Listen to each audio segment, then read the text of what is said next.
कुछ समस्याएं होती हैं। समस्या और चुनौतियां अलग अलग हैं, ध्यान रखना, लेकिन हम सामान्यतः इनको एक ही समझ के चलते हैं। तो इस हिसाब से 10 मार्कर्स में ये हमारा डायमेंशन होगा भारतीय अर्थव्यवस्था की विशेषताओं को लेकर, 7 में इस प्रकार का डायमेंशन होगा, और 2 मार्कर्स में ये सीधे 2 मार्कर्स हम कंप्लीट करेंगे। तो वापस हम अपनी क्लास में आते हैं। हम पढ़ रहे हैं भारतीय अर्थव्यवस्था की विशेषताएं। इस क्लास को शुरू करने से पहले हमने प्रश्नों की भूमिका बनाई। अब इससे ये समझ में आ गया कि हमें किस दिशा में तैयारी करनी है।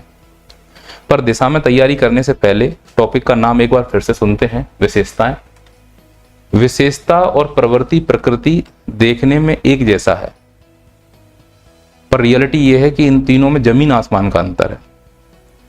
तो जब तक इन तीनों में अंतर नहीं समझोगे तुम्हें कैसे मालूम चलेगा कि कौन सा वाला पॉइंट विशेषता में डालना है।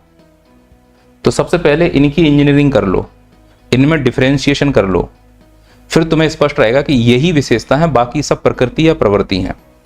और अगर ये वाले पॉइंट डाल दोगे एग्जाम में तो जो प्रोफेसर तुम्हारी कॉपी चेक कर रहा है वो अपनी घरवाली से लड़के आया है, उसे दुनिया में कुछ भी अच्छा नहीं लग रहा, और तुम ये ड्रामा कर दोगे तो समझ लो आग बबूला होगा ना, उसका तय है।